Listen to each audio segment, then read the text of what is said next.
Hi, everyone. Welcome to the third episode of Wildlife Conversations. I'm so glad for you to join us tonight. Please tell us where you're listening from and say hi in the chat. I'd love to hear from everybody. If you haven't joined us before, Wildlife Conversations, the purpose of Wildlife Conversations is to build community outside of social media, outside of Instagram and Facebook. And it's also to hear from more voices in the wildlife photography community. So I see a lot of familiar faces that were on the registration list, and I'm just thankful for you all to join us. I'm really happy to see you all. We've got two wildlife photographers with us tonight. It's the first time I've done two people, but I think it's going to be pretty easy. We have Maureen Matson with us from Utah and Jenny Cannon from Idaho. If you follow them on Instagram, you know they are passionate about the subjects that they photograph and about the wild spaces that they love. And if you follow them on Instagram, you'll also notice that they bring a lot of generosity to that community. So they are always cheering people on, always sharing others' work, always saying people's first names to them, which I love. It makes it so personal in that community, and it feels much needed in the climate that we're in. I first met Maureen last year in the spring of 2023. We'd followed each other for a long time, and we finally got to meet in the Tetons. And then I'd followed Jenny for a long time and finally got to meet her in Anchorage this summer. We actually all got to hang out in Anchorage this summer after we did, each of us did some bear workshops in the Katmai area. So I am so excited to have both of you. You are my dear friends now. And I want to welcome Maureen and Jenny. Welcome, guys. It's going to be a fun time tonight. We actually got to meet. I'm happy to be here. Yes, we actually got to meet in person last week and prepare in-person podcast, which is very rare. So we had lunch in the Tetons last week. Super fun. It was great, right? Yep, awesome. It was great. Yeah. So we're going to talk about our Alaska workshops. But first, I want to rewind and just ask how you got into photography and how you found this love of wildlife photography. So Maureen, do you want to share with us first? How did you fall in love with this?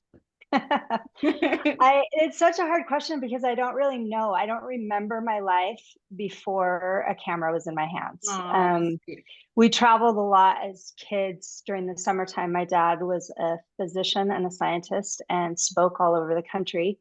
And he would turn in his airplane tickets and we would just load up our crew cab truck with a kit on the back and we would just travel the world with him. Oh, wow. And I always had a camera in my hand, like whether it was a 110 point and shoot or graduated to a 335 millimeter. And then when I was in my early 20s, my dad gave me his Canon AE1. And that was really where it all started. So I've been playing around with nature photography, especially for the last 30 years. And wildlife was always a passion, but it took me a while to really understand that you had to be there at a certain time of day, that you had to look in certain places. And so the wildlife portion of my passion for photography has been honed over time as I've learned more. But like I said, I started out with just nature, landscapes and flowers and anything that I could take a photo of.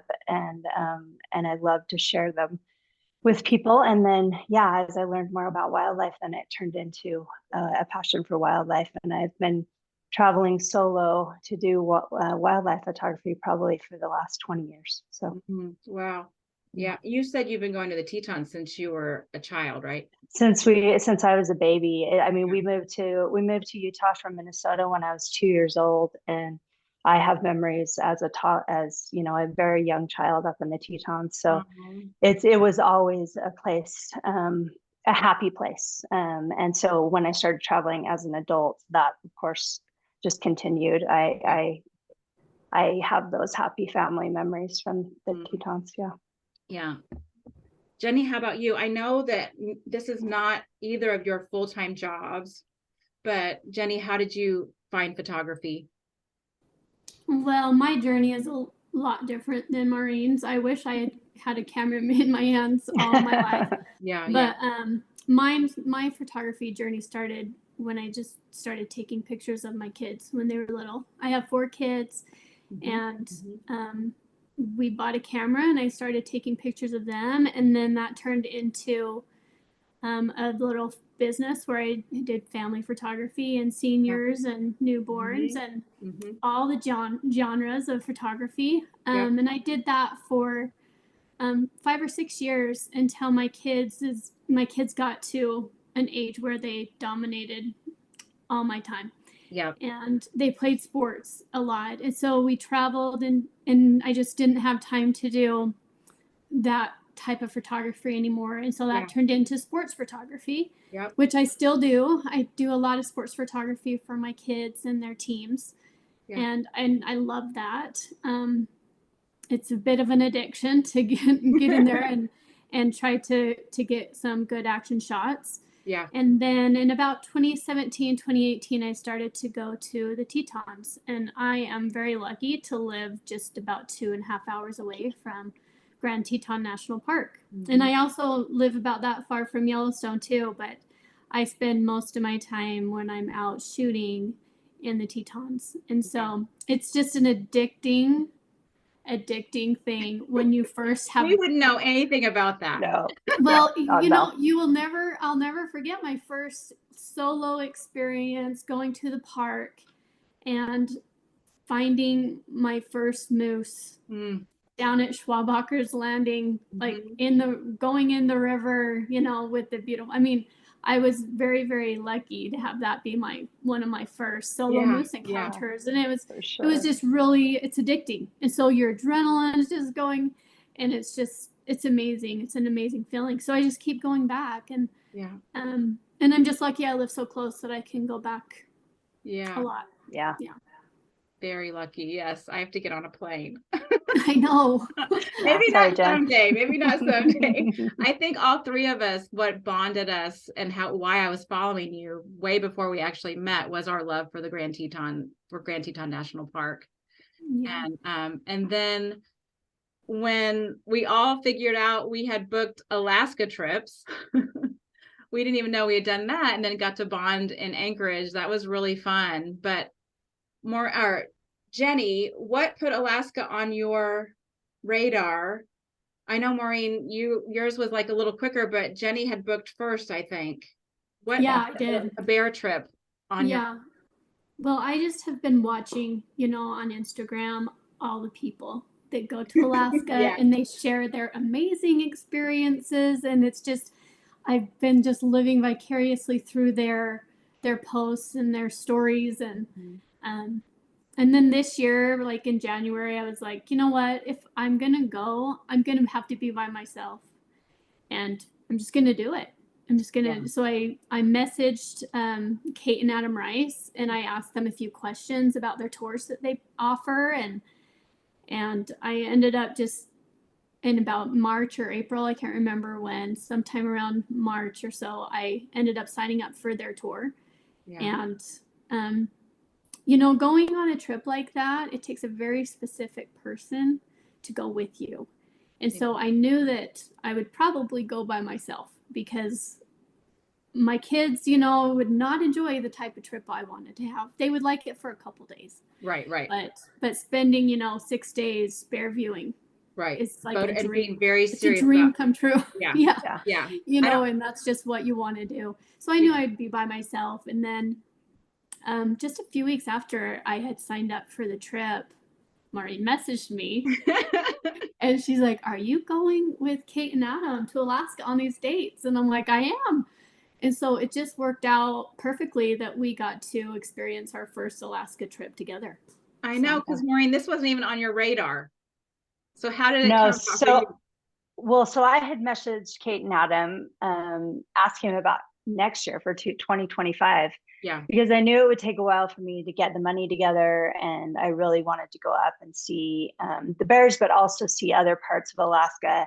And I'm a newborn ICU nurse, and And in order for us to get vacation time for the summer months, we have to ask like a year in advance. And so I knew I couldn't get vacation often soon enough to go in 2024. So I asked him about next year, told him I was super interested to put me on the list. And I think it was Kate that messaged me in mid-April and said that they had had a cancellation. Okay. And is there any way that I could join their trip this year? And I thought, oh, that's so nice of you to ask, but there's no way.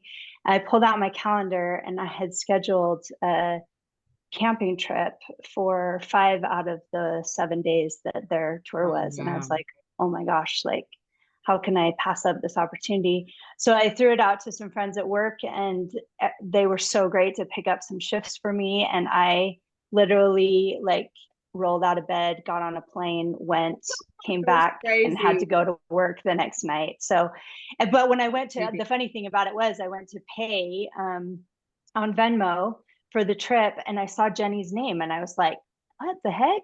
And I knew that the Rices did several different offerings during the summertime. So I thought there's no way that she's going the same week as I am. And so, I messaged Jenny and I was like, Jenny, are you going to Alaska this summer? She said, yeah. And I was like, when are you going? And she told me the dates. And I was like, you're never going to believe this, but I just signed up for the exact same tour. So like it or not, she got me along for the ride. That's wonderful. It's wonderful. It was awesome. And then Jenny, what other surprise was there? The crazy.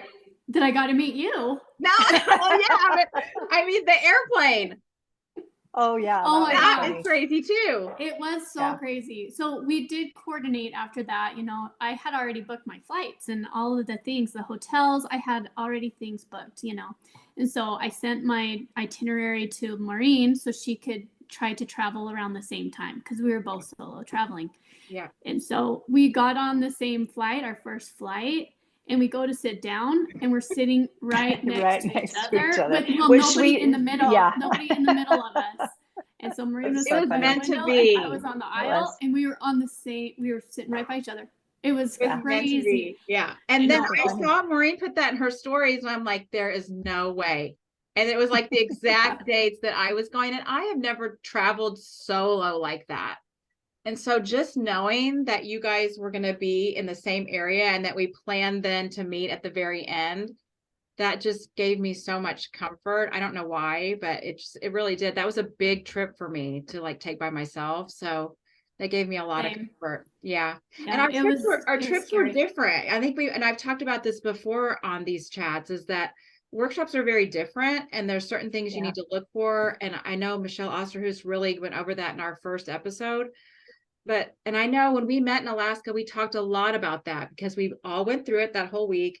And then we talked a lot about at lunch and as we were driving around, just the differences of all workshops, but Alaska workshops and how we learned so much just from each other. So Maureen, tell us a little bit about where you went and maybe what a day was like, because it was different than mine. Yeah, so we flew from Anchorage into Katmai, or not Katmai, sorry, Kenai. And then took a plane from Kenai into Lake Clark and got to stay at this amazing lodge that is run by the Porter family called Snug Harbor Outpost. And it is an old cannery that is right at the inlet of Lake Clark National Park, on an island all by itself. So we actually flew on a float plane to another island, and then they picked us up by boat and took us to the lodge. And our experience was mainly, it was all in Lake Clark National Park, which is a little bit different from Katmai. Yeah. And we were there before the salmon run. So the bears that we saw were mostly just eating the sedge grass. But we would go out with the tide every day in these amazing fishing boat run by the Porter family and go along the coastline of Lake Clark. We didn't see another single person the whole entire time we were there. It was just our group. So weird, like no cars, no, it was just. It was weird, but it was like, it made it almost like a sacred experience. You felt like you really were in the last frontier of Alaska, which is what I had imagined. Yeah, I'm going to show one of your pictures while you're talking, Maureen. I'll show. Oh, okay. Yeah. Let me see if I can, I'll show your bear since you were just saying. Yeah, It's this so bear precious. picture is actually kind of funny. Well, when I had first wanted to go with Kate and Adam Rice, part of it was that they had so many images of moms and babies, which are kind of my jam. And especially of babies in Alaska that ride on the back of the moms. Yeah. And this particular mama and baby were the only ones that even came close to that. The first time we saw him, the baby was small enough that she tried to get on mom's back and didn't quite make it.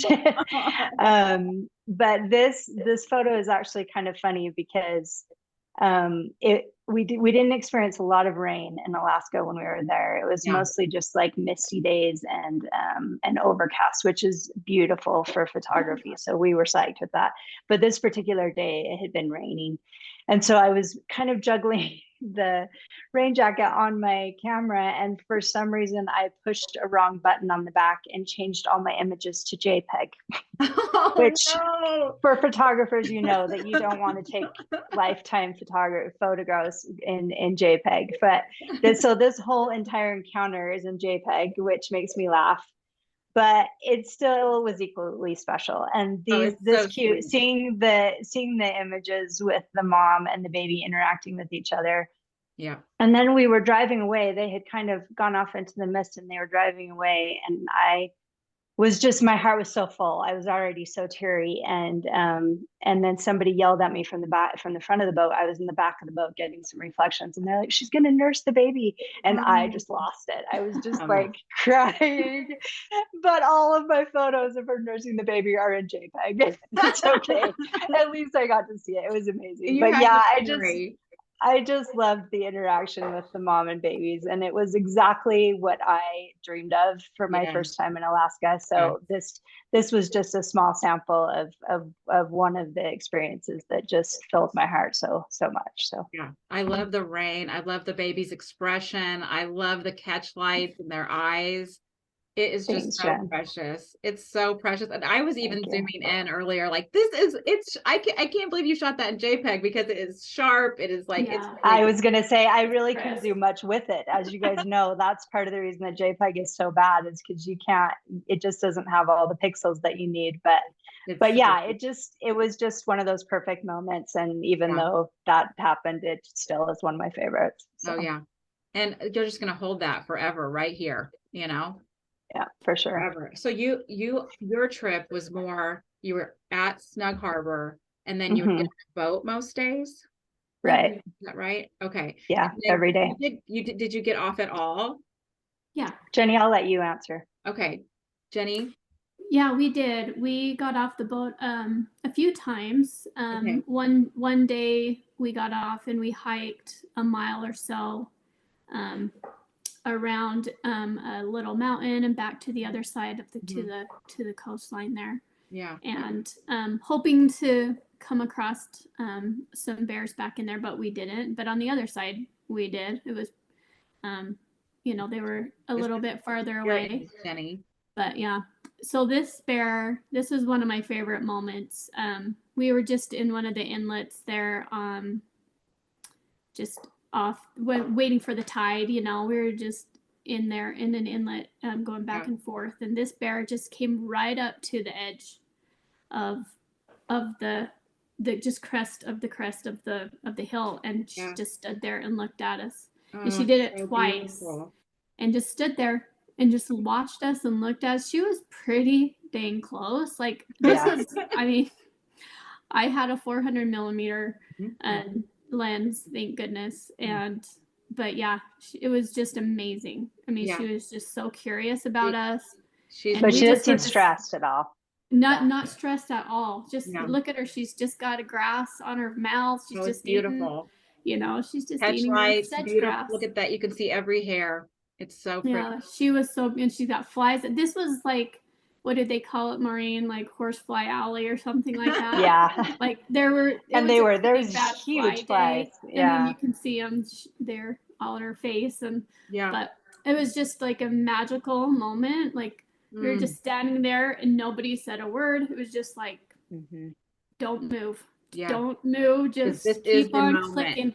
Yeah, this Yeah, is it the was moment. pretty awesome. So were you Well, able, and if I remember right, Jenny, didn't she run off and we asked them why, did we scare her? And they said, no, she's trying to get the flies off her birthday. Yeah, she was just running around trying to get the flies you off. didn't have a Yeah. mosquito net? Yeah, but then she came back and was curious about us even more. So Yeah. Is this the same bear or is this So a different bear, beautiful. Jenny? it is the same The bear. same one. Okay. Yeah. Oh, she is Yeah. so beautiful. So beautifully captured, And that's Jen. one of my favorite pictures. I don't know why. Some people are, I always feel like the pictures that are my favorite are not really like the best composition, the greatest quality or whatever. But I don't know. That was just one of my No, favorites. I love this one. I love the detail of the grass and I like her angle. And she seems content. She doesn't seem threatened or Yeah, anything you like can see that. the I love it. curiosity here. Yeah. Yeah. And yeah, no stress. And when you Yeah. guys were on the boats, were you able to, was it different levels? Were you able to get it on your stomach? Were you able to sit the way you wanted? Did you have enough room? How was that, Maureen? I feel like that was the great thing about the boats, because these fishing boats, you can, and I don't know all the proper fishing boat terms. My brother would cringe because he's a fisherman, but there were different levels that you could stand, including on top of the cabin. And so depending on where the tide was, you could always be at level with the coastline. So we were jumping on and off different levels, trying to get to wherever the tide had put us in relation with the coastline. And yeah, it was so ideal. So Jenny and I, we were both on this tour, but we got some very different views of these bears just because we were standing in different levels and different places on the boat. And I think that's what made it really unique, is that everybody could kind of do the type of photography that they wanted to do. yeah, that makes it really unique. Yeah. And then when we met in Anchorage, I really didn't know what kind of trip you guys were taking. And I don't even know if I knew what kind of trip I was taking. I was going to say, I didn't. I just signed up. I was like, oh my gosh, it's the right weeks. I'm going. I don't know where I'm going, but I'm going. So mine was, I think, the same amount of time. And mine was, this is one of my photos because we flew out every day. So we were constantly looking at weather and whether we could fly out, whether we could get through the pass, and the lodge owner would sit at night with his phone and call the weather people, the weather station or their local thing that he called every night, give the coordinates, tell him where we were going, get the weather. And then we would decide if we were going or not, make a plan. And then some days would change in air. Like we would have to switch in the air and go somewhere else because of weather. But so I think we started realizing when we talked in Anchorage, oh, wow, there are a lot of Alaska options. So like we would fly, and one day we went to a whale carcass, and so that was not incredible. That was not at all what I had no idea we would fly and see a whale carcass. So that was like the best day we had. That is amazing. Yeah, we had the full day. And then we were going to fly out a little earlier, but the tide was changing. And so we got to stay an extra hour, I think, or two. So the light got better. So then when we met in Anchorage, we really discussed like, oh, there's different ways to do this and different ways to think about it. And have you thought more about it, Maureen? Like what you would do differently or what you liked? Or honestly, my first experience in Alaska, I would not have changed anything about it. Yeah, it was epic. Like the place that we stayed, the people they were taking care of us were so great. Yeah. The fact that signing up, I didn't even know what I was signing up for. I feel like I really lucked out because the weather did, other than them checking the tide every night, kind of telling us what our day would be like. Because some days we started at like 5:30 in the morning, Jen, and we're out all day long. And then other days we couldn't go out until later because of the tide. But other than that, the weather wasn't even a factor. It was just the tides that we were playing with. And thankfully, everybody was kind of on board with just going and spending as much time as we could out with the bears. I guess there are some groups that just want to do it for part day, and so they kind of go around that. But we wanted to be out all day. So some days it was more than a 12-hour day. We were out looking at the bears, and it was amazing. Yeah. So I don't know that I would do anything different than this first time. knowing now what other kind of trips are available, I would love to go back and see and do some different things just to get the full experience. Yeah. Jenny, what about you? Have you learned more? Are there other ways you'd like to do Alaska, or was this the way you would do it again? Well, I mean, I would definitely do a different kind of tour next time, but like Yeah. Maureen said, like I feel the same way. Yeah. I totally lucked out on this tour. So Yeah. I mean, we had Adam, and Kate wasn't there with us that week. She Yeah. was manning their gallery.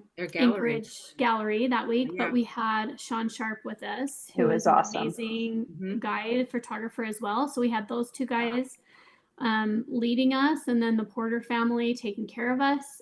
I mean, the food they prepared for us, our Incredible. accommodations, it was like stepping back in time, Yeah. like 40 That's or 50 nice. years. Like That's it nice. was, but we had everything we needed. Like it was, Yeah. it was still like everything we needed. It was amazing. It was, I Yeah. wouldn't change a thing about my experience that I had. I feel Yeah. very, very lucky. Yeah. I'm very, very lucky and thankful that, you know, that they took care of us so well. Yeah. Especially traveling alone and doing it all kind of on my own. But Yeah.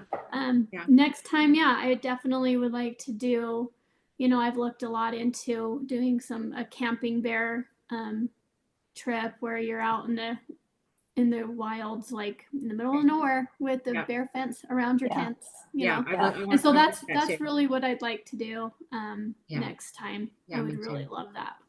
I think just the ability to go out at sunrise, like I wasn't able to do that because we would have to wait and then fly. So just the ability to have that golden hour light the next time would be great. And we walked a lot. Like one day was 8 miles, one day was 10 miles. It was a lot of walking, which I think I was in shape to do, but I don't know that I was in shape to do it with my backpack all the gear and through the totally different thinking mud. There was a day where I was in mud to my knees. It was pretty scary.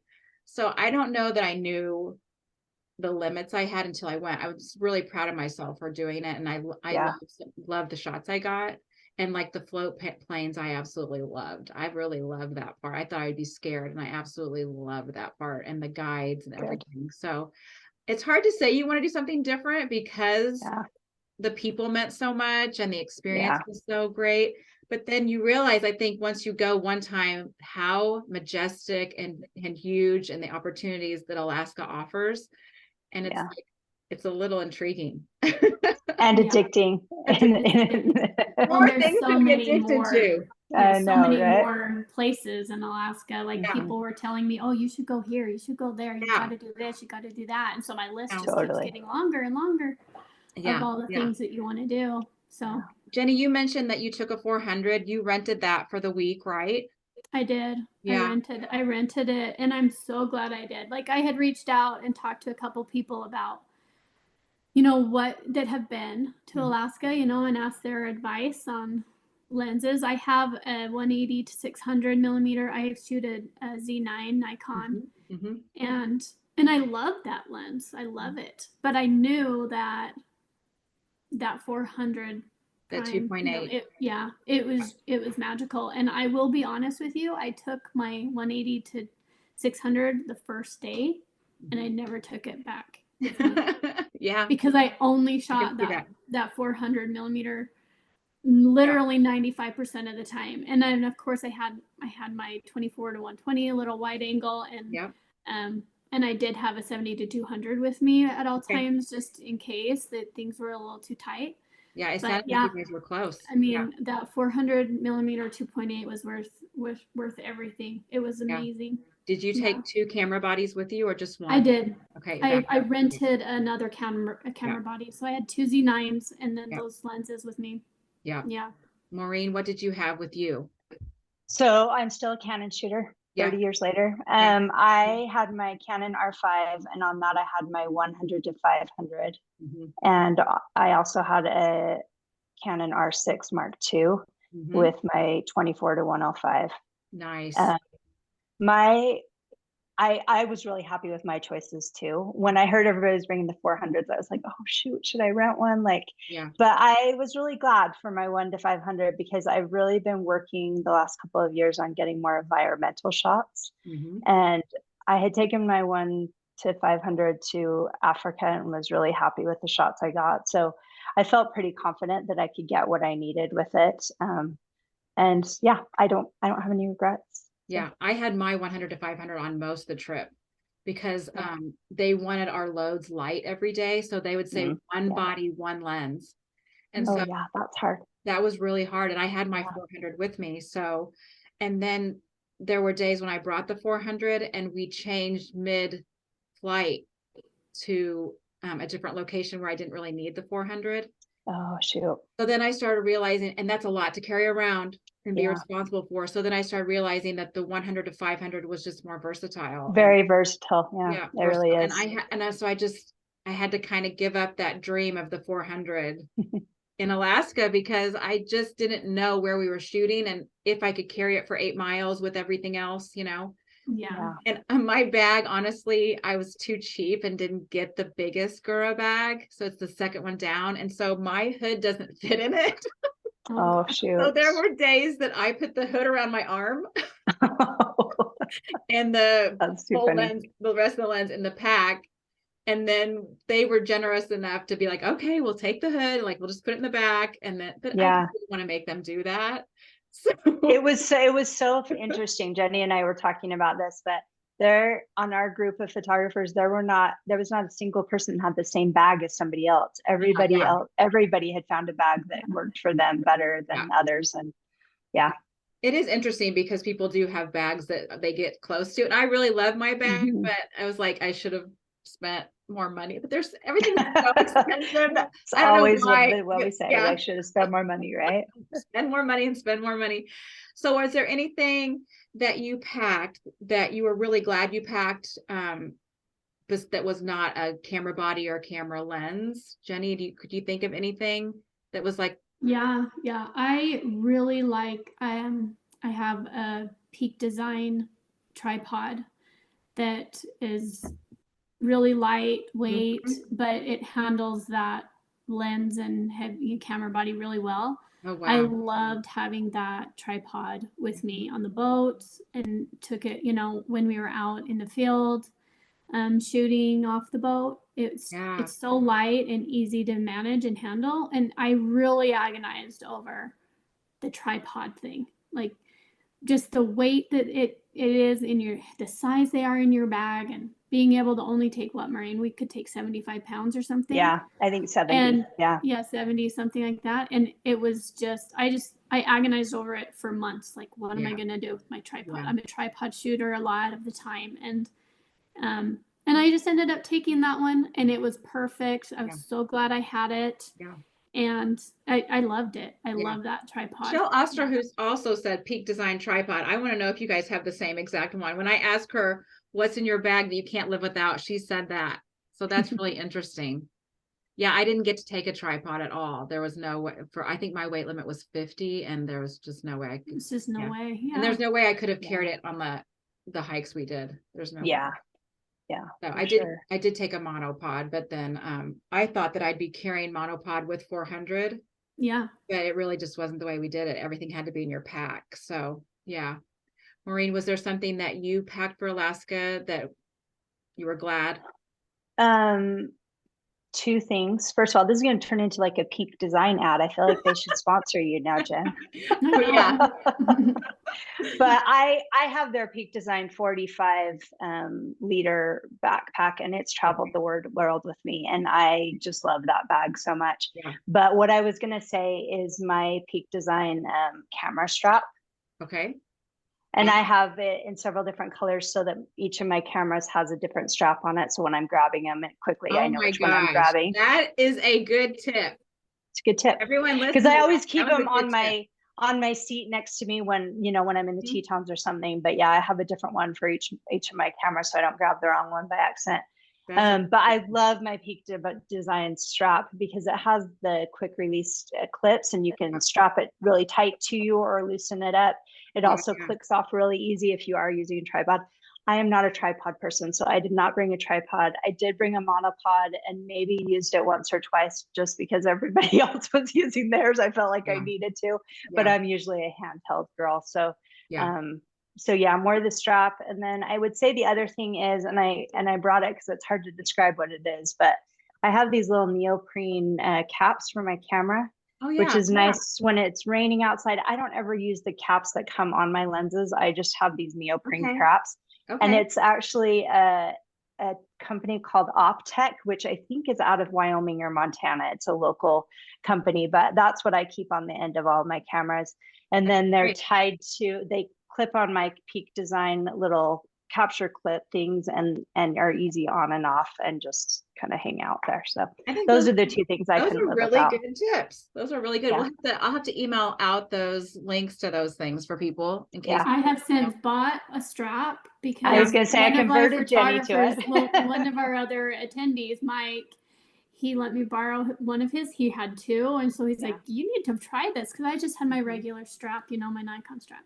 He's like, "You need to use my other strap. Just try it." So I did, and I got home, and now I'm an owner, and we converted her to him. Yeah, I mean, I only have the Canon straps. Yeah. With the 400, I don't usually have a strap, and that's usually what's on my other body, but I also do portrait photography, so that would be good for me when I'm doing that. Yeah, they're awesome. Well, with your 400, the strap actually will hook to the lens itself. Okay. So it's supporting the lens on your body, so it's not just hanging from the camera, which is really nice. It's a lot more supportive. Yeah. So this is why we do this, so that we learn these things. This is why we need to talk and have more than just Instagram posts, because I don't know this stuff. Yeah, I like to hear what other people have experienced. I love it. We're going to take questions in a minute. If anyone has it, we do have one question in the Q&A, but if anybody else has a question for Maureen or Jenny or me, you can ask now. That would be great. And then we're going to answer those in a minute. But I was going to ask, I feel like both of you are so genuine on Instagram, and we've talked about this in person, just how important it is. Like for me, I told you both at lunch, for this podcast, my number one word is kind.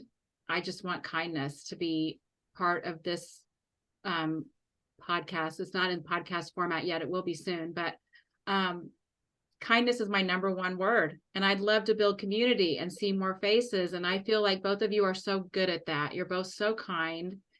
And I think we can break the mold sometimes with social media. I think we can be kind and we can share with other people and care about other people.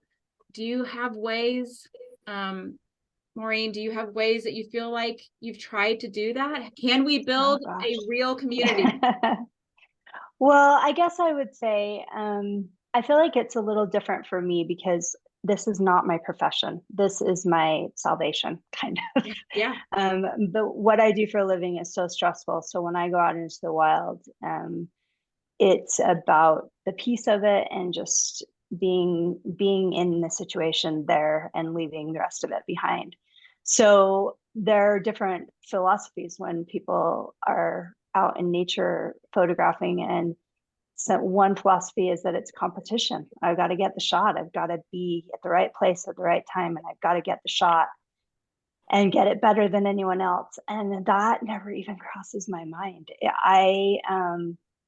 So I think just letting that go for me is one way to be kind. And when people ask me genuinely where things are, where I've seen things, I share. I'm a sharer. And maybe not to any random person, but people that I trust are going to be respectful of the animals. I'm happy to share my experiences. And that goes to Instagram too. I don't have any other platform really besides Instagram. And I see so many things of beauty as I'm scrolling through, and have ever since I started. And I really do try to share the beauties that I see and help other photographers get some attention and understand how much their images and their ethics mean to me. Yeah. And I think I will always try to do that. It doesn't happen every week, but I kind of started trying to do a follow Friday and share some of the things of beauty that I had seen through the week. So I think I'll just continue to do that. And then, obviously when you see people out and about, like, I love saying hi and talking to people. And I tend to be a very shy person naturally, but there are two places where I feel more confident. One is when I'm out in nature, and one is when I'm in the hospital taking care of my babies. And I feel like that gives me a little more confidence to say hello. I mean, that's how Jenny and I met. We were at a moose sighting, and I just asked her if she had an Instagram account. And when she told me, I was like, That's "Oh, I nice. follow you, and this is We my already name." followed each other. And we already followed each other, and it was so fun to just connect with people that I already appreciated the beauty of what they were doing, and I hope I always get to do that. Yeah, I really appreciate your Follow Fridays. I have found people because of those. Yeah. Same. Oh, Yeah. good. Yeah. I wish more people would do it so that I could find more people that I need to support. Well, I don't want to copy what you're doing. Please copy me. Please, everybody copy me. Jenny, what about you? Oh, well, I mean, I feel a lot how Maureen does as well about the competition part of it, and just instead of, that mentality, just enjoy being where you're at. Of course, we all love to get that shot, that we want to get, and we look at our cameras and we're like, oh my gosh, I think I got it. That's a great feeling. It is. But also, I want to make sure that if I see these people like down the line a few days, they're going to know that I was kind. I was a kind photographer. I wasn't butting through. I wasn't being, obnoxious or anything like that, but I was kind while we were on an encounter together and sharing. And, you just want people to think well of the kind of photographer. For sure. Yeah. Yeah. Because I mean, the ethics come for the way we treat the animals, the way we behave, but also the way I was going to say that kindness people crosses over to how we're treating the nature and the wildlife too. Yeah. So I think, we don't have to talk about this tonight because this could be a whole other episode. But we all three have discussed like what we saw in the Tetons this last week, and people crowding animals, people surrounding animals, people 25 yards, but influencing behavior, people maybe closer than 100 yards to grizzlies. And so I think it crosses over. We have to be ethical. I mean, there are times when you can't help it. You accidentally get too close, or like the animal comes to you and you have to get in your car really quick, or there are times when it could look like you're too close. But there are times I think that we saw people that were doing it for the shot, like we said, like doing it for the greed of the competition of the shot. And we just, I think we all kind of thought that maybe that's not the best interest for the animal, and that the animal could pay the price. Yeah. That none of us want that. So, right. But I do think that both of you bring a kindness to this genre that is refreshing. And I think there are a lot of really nice people and kind people doing this that are ethical, and so many. Well, and the thing that's maybe a little different about like all the people who, the 3 or 4 people who are watching right now, like they probably know Maureen. They know what she looks like. Like she gets on there and she, she talks on her stories, and she is so much more. They might not recognize me with makeup on, my hair straight. No, she's so outgoing and more confident. My family would die. This is the first time people are going. This is the first time people are seeing. Oh, that's Jenny Cannon. Oh, okay. I love it, Jenny. They don't even know who I am. But I couldn't wait to see who you were. I'm like, hopefully, people in the field will now recognize me a little bit. Yes, absolutely. Absolutely. Okay, so I was totally laughing this last weekend because my girlfriend surprised me and met me in the Tetons, and I think like 3 or 4 people came up to me while they were with me, and they're like, "You're famous," and I was like, "No, I'm not famous." Like it just happens that every photographer that I know is in the Tetons this weekend, and they know my face because I put myself out there all the time. It was fun to meet so many people. Hilarious. It was fun. Hilarious. I don't think you guys can see these questions, can you? No. I just No. popped okay, we have one from our friend Shauna Hart, Oh, hi, Shauna. and she says, what are your top 2 pro tips for a weekend of photography? And what are each of your goals for 2025? And then we have 2 more questions after that from other people. Our pro So, tips for a couple, weekend like if of you have a photography. weekend photography, you have Well, I'll one tell tip, you. Penny? Well, when I usually am just there a day. Sometimes I'm lucky enough that I'll stay one night or whatever.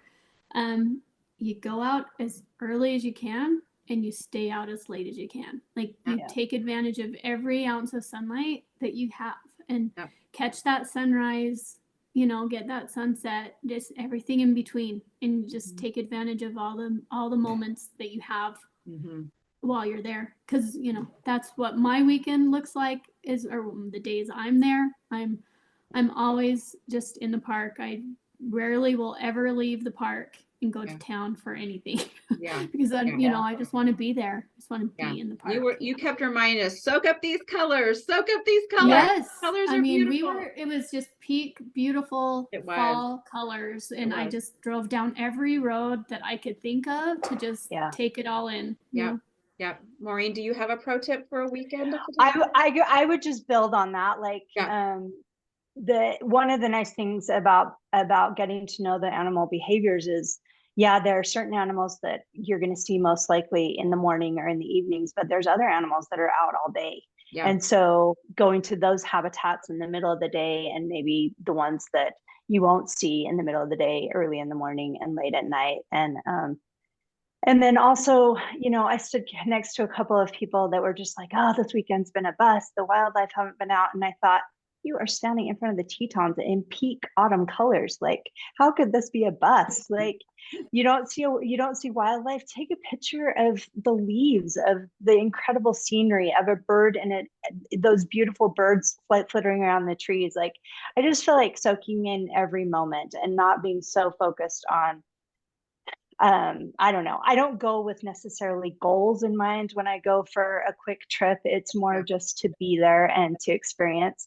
And I will say, and not to be all weird about it, but every morning when I leave my campsite, wherever it may be, I pray that the Lord will let me to see what he thinks I need to see that day, that will bring me some joy. And I'm super cheesy that way, but I involve him in that, and I know that he creates opportunities for me to see things.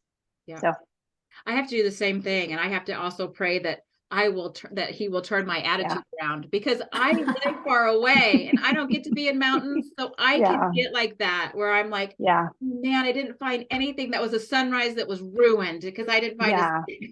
And then I have to be like, you are not in Indiana in cornfields. You are in your favorite place in the world. So there is a lot of attitude adjustment for me, since I don't get to be there as much as I want.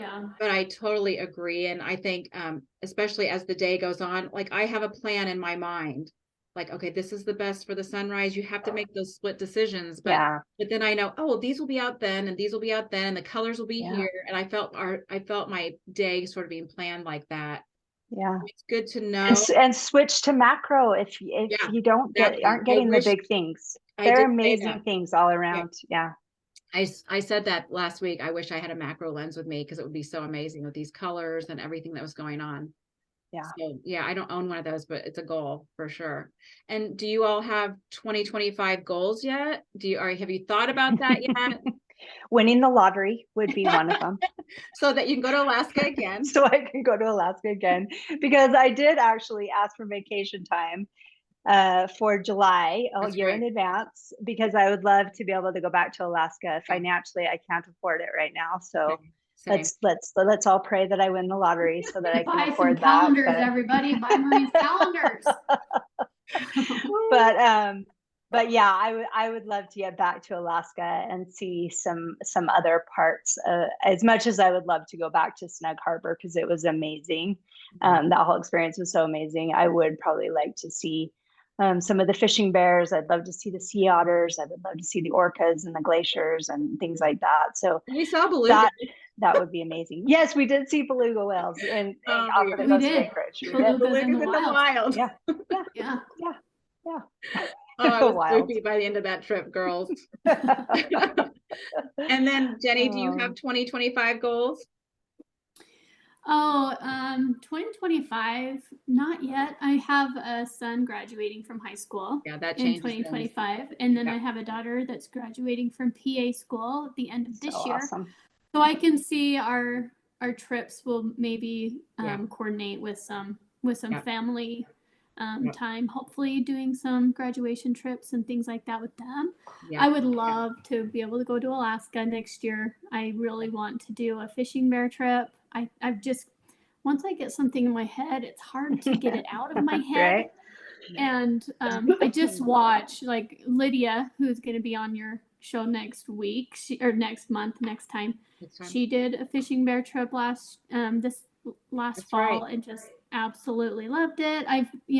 There's so many people that I follow that have done that, and I just want to do that one next. I'm excited about it. So It sounds like Alaska is on your mind. It really is an addiction. I mean, don't go because you'll get it's an addicted. addiction. And a friend of mine has, she's been to Alaska a couple times, and the first time she went, she's like, when you go, you will be spoiled for bears. Like going to the Tetons will not be the same again because It's true.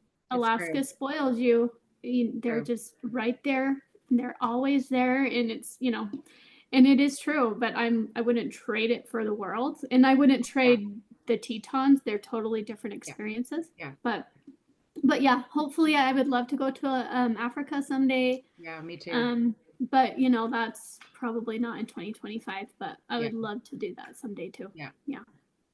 And then Scott Hill is wondering, when you go to Alaska for the first time, I think this is what he means. Do you think you should go with a guide?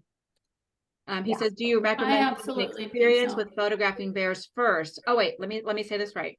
Do you recommend having experience with photographing bears first before attending a guide or workshop in Alaska? So I did ask it wrong at first. So, well, if I'm remembering right, and Scott, you can tell Jen if I'm wrong, but you haven't been able to photograph brown bears before, if I'm remembering right. So maybe that's what the question is saying. Or does he need to photograph bears in the Smokies or the Tetons first? Okay. No, because it's completely different. It's completely different. These bears could care less about us. In fact, it's almost, I almost wish I experienced bears that way first instead of the way that I have experienced bears my whole life. So yeah, I definitely don't think you need to have experience photographing bears first because it's completely different. Yeah. And I would definitely say go with a guide the first time. I learned so much, and even like Jenny said, just learned how many different options there were and different things to see, so that when I do go back, I could maybe cut and paste different experiences. But I would definitely say go with the guide because they know where to take you. I mean, that's what you're paying that money for, is that they know the spots, they know how to get you safely there. They can teach you how to be around these bears. So yeah, I would definitely recommend having a guide. Yeah. Yeah. And they keep you safe. Mm-hmm. They do keep you safe. Yeah. Yeah. So I did go to, so after my tour with Adam and Sean, I took a day and went to Brooks Falls by myself. Mm-hmm. I didn't have a guide. I didn't, you just book a plane and you go with, they take you and they drop you off and they come and pick you up. So that was a little bit different experience where I didn't have a guide, but I felt very comfortable that Brooks Falls is set up for that type of experience. Right. You do not need a guide. You do not need a guide there, but you can have one for sure. Yeah. But I was just there for one day. And so that was a totally different experience than at Snug Harbor. Yeah. And it was equally amazing. But yeah, you can definitely go to places like Brooks Falls without a guide. But if you want to go to like how we went to Lake Clark National Park, in the backcountry, like on a boat, on a plane far away, yes, definitely a guide, a tour for your first time to learn, basically to just be educated about everything that is there. Yeah, I think so too. And then Devin Hillam said, I don't have a question, but wanted to tell you three. He's gonna make me tear up, darn it. Tell you three how much I have enjoyed watching your progress as photographers and with the community that you're building with women in a hobby that is so male dominated. I love running into you at the parks and catching up from time to time. Keep up the amazing posts and fun travel stories coming. So that is so nice. Thank you. Thank you, Devin. Devin let me give him a big hug when I saw him this week. That is so nice. Yeah. So sweet. See, this is a very kind community. When we met people this week, I mean, I couldn't believe how kind everyone was. And my son and daughter-in-law were with me for part of it. And when they got home, they were kind of mocking all of us, like, oh, we follow each other on Instagram. Oh my God, we follow each other.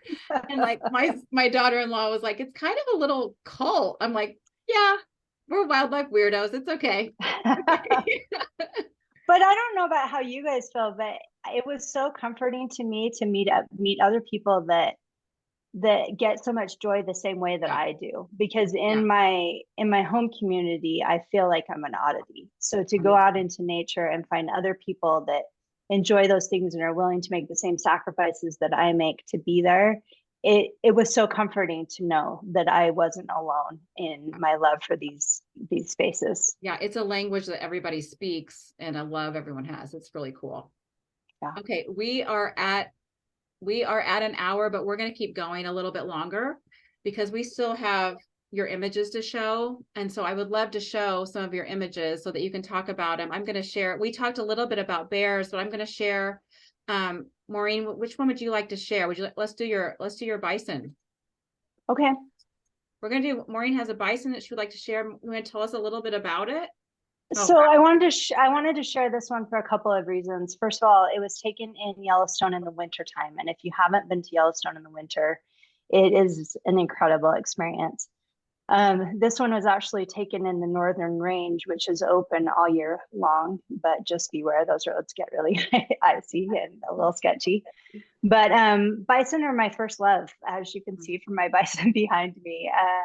When I first started doing wildlife photography, bison were definitely the abundant wildlife that I could find. And as I learned more about the bison, they just stole my heart. I mean, they have been around since prehistoric times. They've saved people throughout time by providing meat and coats and protection for them, and kind of became very symbolic to me of pushing through hard times. Sorry, I'm going to get emotional. It's okay. But when my babies leave the NICU, each one of them goes home with a print of a bison, along with a little card that describes why bison are so important, just reminding them how strong they are and the storms that they've already passed through, and how important that is to remember about themselves as a family and as a kid with some special things going on, that we always are going to face those storms, but if we face them head on and do it with strength and with confidence, that we will be looked after. That's wonderful. And so bison have a place in my heart. I know some people feel like they're just big fluffy cows and stuff, but I could sit and photograph bison for weeks and I would never get bored. I just love them, but especially in a snowy situation, that's my well, I'll think of them even, I love them too. And I'll think of them in an even better way now. I love that, Maureen. That's just wonderful. Yeah, I have a quote. Maureen, you're just so genuine. You're just so genuine about everything you do. If people don't know that by now, like, it's just wonderful. You guys are so good for my heart. Okay, you've been to Africa. Here's your. I have. Yeah. So for my 50th birthday, I cleaned out my entire life savings and spent 3 weeks in Africa. It was a dream. I grew up watching, and you guys may remember this, you're a little younger than I am, but there was a show when I was younger called Doc Tari. It was about this veterinarian in Africa, and it was like one of my favorite shows. Anyway, I just dreamed of photographing lions in the wild. That has just been a goal of mine. And I if I thought it, Jenny, if you and well, if all of us thought that our week in Alaska was perfect, like Africa was beyond my wildest dreams. Mm. I was there for 3 weeks. I spent a week in Tanzania and 2 weeks in Kenya with the most amazing guides, with the most amazing groups, had perfect, amazing weather and animal sightings. And on one of my last mornings in Kenya, we were sitting in our vehicle watching a pride of lions, and this male lion came walking straight towards me. And I don't know if you can see his eyes on your computer screens, but I felt like he looked into my soul. There was just this connection. And I knew that if that's all I had seen in Africa, that was worth all the money I spent, because I will never forget that moment. And I'm also a big, you guys already know I pray about everything, but I'm also a big fan of The Lion, the Witch, and the Wardrobe. And to me, this lion just personifies Aslan. And so he actually is also hanging on my wall. I look at him every day, but just gives me so much gratitude for the blessings that I have, and was just the perfect finale for my African adventure. That's wonderful. And can you tell people who you went to Africa with? Is that okay? Yes. Yeah.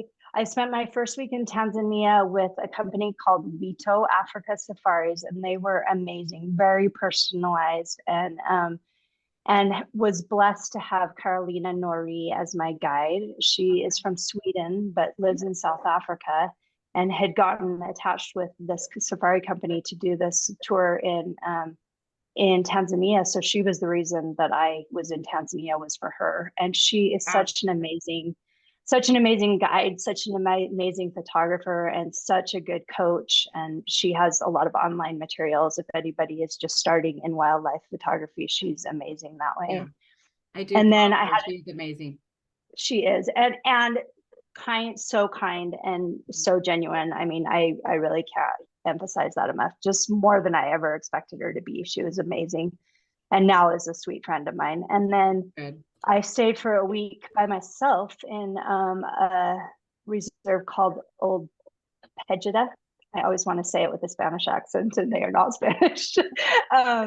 But they actually house the last 2 northern white rhinos, and are working on a system to rejuvenate the northern white rhino population, and do a lot of conservation efforts. And I was there all by myself in the whole camp for a week.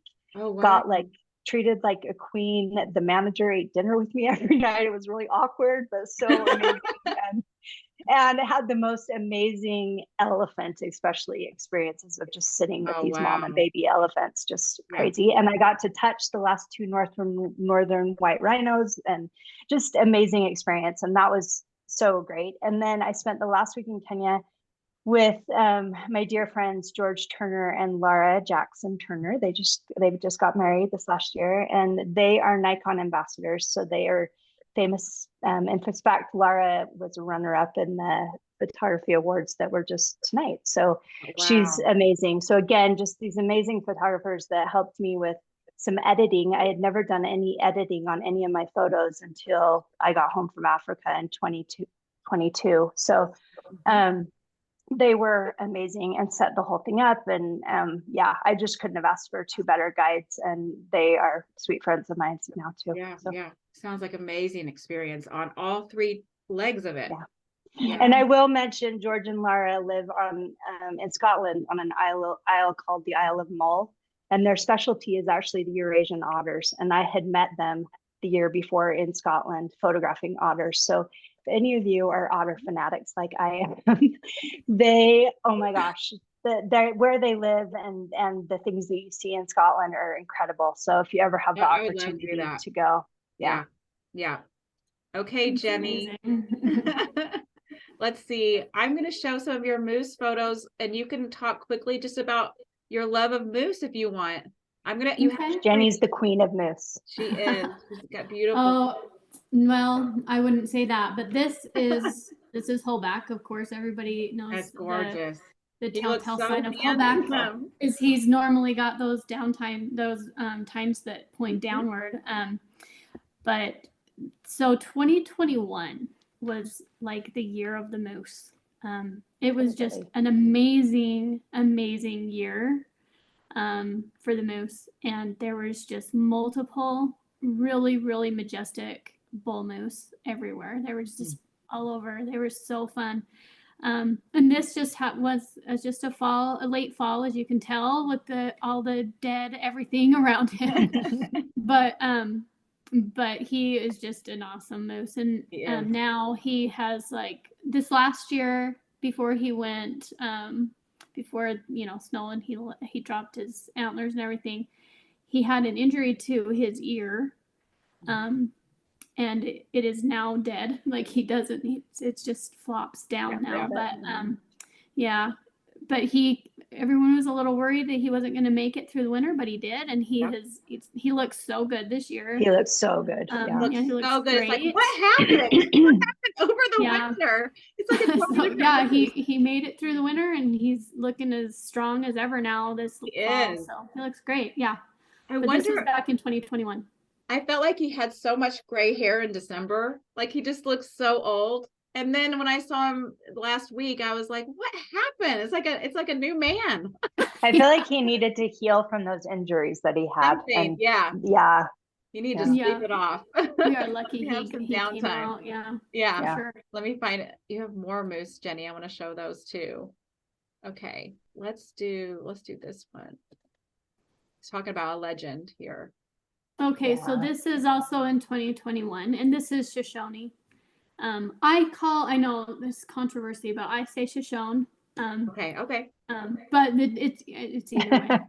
Where I'm from, and I'm from Southeast Idaho, and Shoshone Falls is not far. We're in Twin Falls, but Shoshone this was his last winter that he was seen. So it was kind of it was the last time I saw him. It was late November-ish. Look at him. Anyway, and it was just a beautiful night, and there was me and then probably 6 other photographers who are way more well known than I am, all of them. And I just felt kind of like a weirdo down there with them, but I just was lucky to come upon him, and then they came along, and so it was really fun to photograph him that day. It was an awesome day. The other picture you have of him is that same night. Yeah. Okay, let me find him. He's just, I never got to so beautiful, him. Jenny. Yeah, it's so beautiful. I never got to photograph him and was so hoping to, but I was not there at the right time. He looked tired his last year. Yeah. So this is about the last photo I took of him, and he was just looking into the sunset, and yep. And then we never saw him again. What a beautiful it's kind of heartbreaking, but he Look was a beautiful bull moose. So beautiful. I love how Maureen feels about the bison. I love moose have a special place in my heart too. Yeah, when you were talking at the beginning, I wanted to say that too. That's how I got started I would see them with the kids when we would go to Rocky Mountain National Park, and just like you, everything was about the kids, so I wouldn't spend money, and I finally got that DSLR and got to get moose, like at Sprague Lake, walking out, shaking the water off. And every time we would go, we would see moose. And it was like, they're just kind of my animal. I just love them. I don't know. There's something so beautiful. Yeah. And then of course, coming to the Tetons, it's a whole other thing when you it's a magical place. It's a magical place, you guys. It is magical. I know.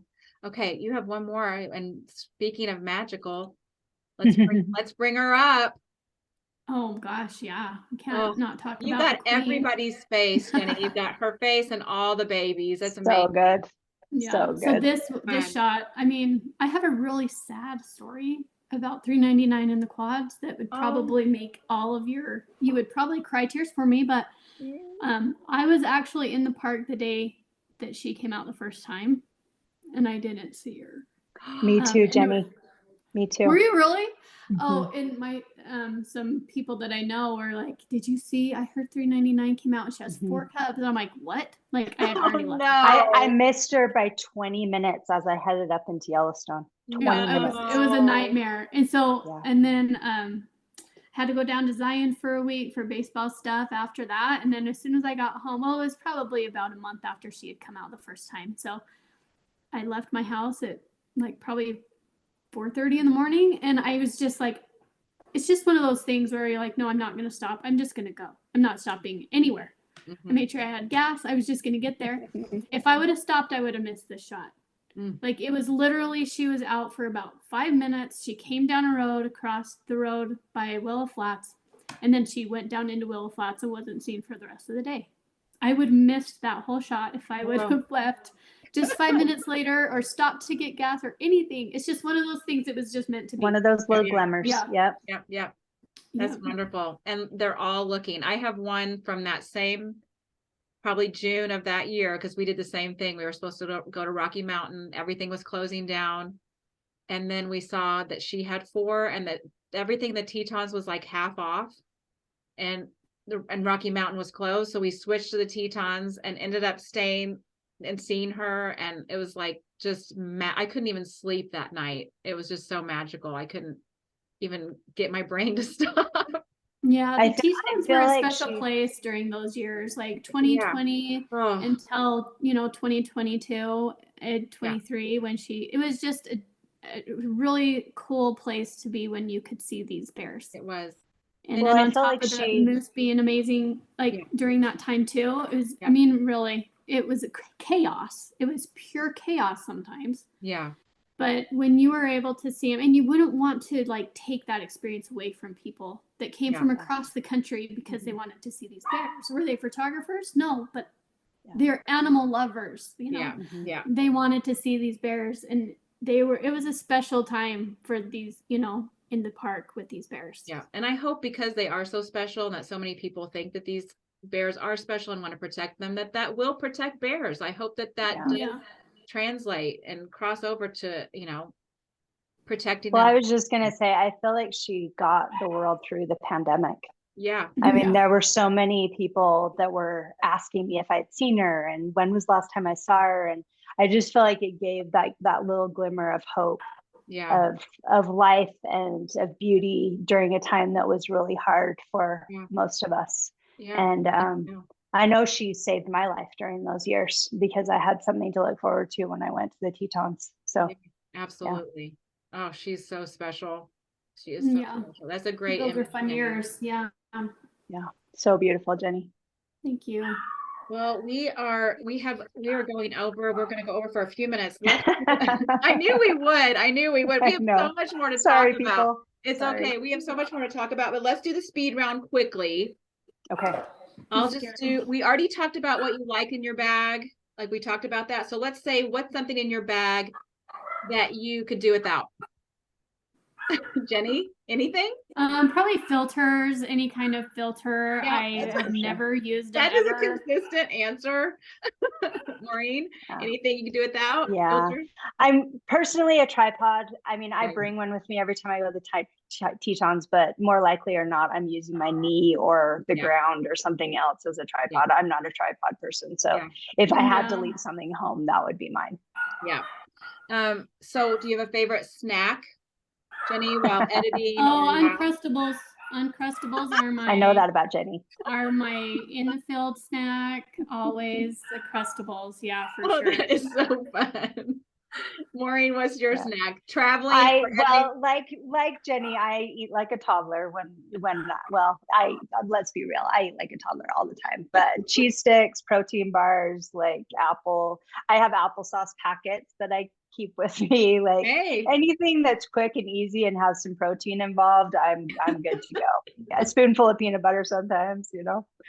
Okay, let's end with. We're going to end with each of you. This is the last. I'll skip some of the speed round just because I know we're running over and I want to be respectful to people, but we talked about this a little bit, but we'll end on what experience has most touched your soul or filled you. Jenny, you have one? An experience that touched my soul. Well, I don't know. Probably just, that Alaska trip was pretty special to me. Mm-hmm. It really opened my eyes to what the world has to offer. I've until then, I just was in my own little bubble of, Tetons and Yellowstone once in a while. But Yeah. just seeing what the world has. And it's still, there's so many places in this world to, Yeah. I mean, Maureen has traveled the world. She has seen so many amazing things. But yeah, just, probably going to Alaska and realizing the opportunities that are out there and the things that, the beauty that's just right on an airplane ride, not far. I know, isn't that amazing? It's like 6 hours and I was there. I was like, whoa. I think also as a mom, I felt like I gave everything. I did work part-time, and I felt like I gave everything to them, and to step on a plane by myself without the rest of my family coming, that I think that was a way that Alaska made me grow too as a person, just that I could do it, Yeah. Yeah. Maureen, what about you? Oh, you guys, I'm a big crier. Yeah. I cry I at know, me everything. too. Everything touches me. Me too. I can't narrow wear it it right down. here. I mean, seriously, like there are so many moments. I think Sean and Adam just were rolling their eyes at me left and right when we were in Alaska, because they'd be like, "Are you crying?" I'm like, "Yes, I'm crying again. Okay, it's beautiful. Like, this is incredible." It's so beautiful. Yeah. But yeah, seeing those grizzly bears just nurse their babies in front of you, especially when you know that that's a sign of trust that they will do that in front of you, was very humbling. I had experiences in Africa of elephants coming right up to our vehicles and standing in the shade with us. Like, anywhere in the world, like, I feel like if you're really present in the moment, you'll realize that there's so many things that will touch your heart, and you feel very humbled to be allowed to experience them. Yeah, I feel the same way. Absolutely. And there's so many more moments to come. That's exciting. I hope so. Yeah, there will be. And maybe when I win the lottery, I'll share, guys. Don't worry. Yeah, really. I wish it wasn't so darn expensive. Jenny, where can people find you? I'm basically just on Instagram, and it's Yeah. just Jenny Cannon Photography. Okay. Yeah. You have a website, don't you? I do. You're right. I do have a website, jennycannonphotography.com. Yeah. That's great. And then Maureen, where can people find you? I am on Instagram also, and it's just M.E. My middle name's Elizabeth Matson. My full name was too long to do an Instagram account. So M.E. Matson Photography. And I also have a Facebook account, although I never post on Facebook. So sorry, there's not much there. It's hard to keep up with all of it. Yeah. Yeah. Yeah. And I do not have a website. I am not very tech-savvy. But you do have a calendar and you have cards. I do. Yeah. I'll just lean over because Jenny said I should show them. But absolutely. That's probably the most sales that I do is my cards and prints and I do a calendar every year, usually just for my family, but I do order a few extra if anybody is interested. And this year will definitely be Alaska Bears. So yes, that's right. I should do a calendar. Everybody does a calendar. I know. All the cool people are doing it. I got to give into the peer pressure. I know. Well, I just appreciate you both so much. It's been you too, Jen. an addition to my life to know you. So I'm so thankful. Don't make me cry. No, I'm not crying.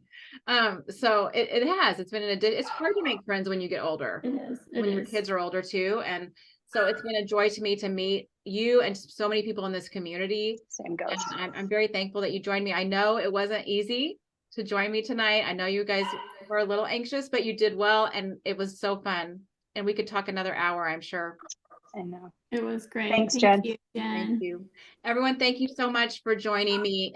We are going to have Lydia Ripplinger here on October 22nd, I believe. And that's going to be a really good discussion too. If you want to join my email list, you can see that in the link in my bio on my Instagram account, Jen L. Ritchie. I think it will also be included in YouTube. I'm going to post this on YouTube tomorrow, and you can join my email list to know about the upcoming ones. It'll be Lydia Ripplinger is coming up, and then Steve Mathis on November 7th. And then Scott and Jackie Stone are going to be in November as well. So we've got a lot of really fun people coming up. I can't wait to hear from everybody and just those are going to be voices from this great community. So fun. Thanks everyone Jen. for joining us. Thank you guys so much. It was so fun. Bye, everyone. Thank you. Bye-bye. Bye. Bye-bye.